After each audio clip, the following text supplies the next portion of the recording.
पास आ जाती है, दिल को भा जाती है, पास आ जाती है जैसे रंगीन तितलियां।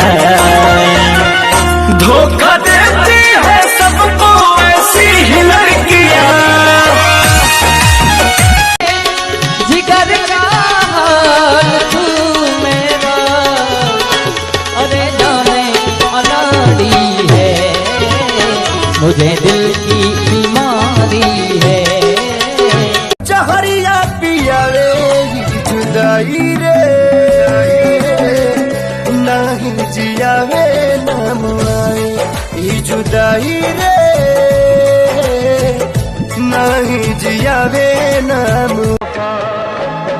हम अपनी मोहब्बत का इम्तिहान देंगे, तेरे घर के सामने हम अपनी जान देंगे, तेरे घर के सामने हम अपनी जान देंगे।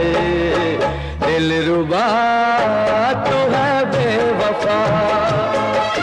एक ओरिया खून बहे, एक ओरिया लोर हो, काहे सभे काली हलेबा करे जा कठोर हो।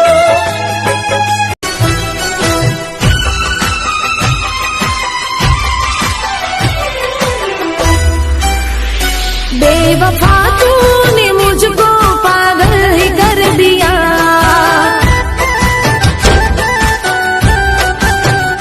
बेवफा तूने मुझको पागल ही कर दिया। जा जाइबू तो जा ए सनम, देख के जिंदगी भखा तेरे जखम। जनी सोचा हमारा बारे में, तोहर खातिर हमारा मायल लारा।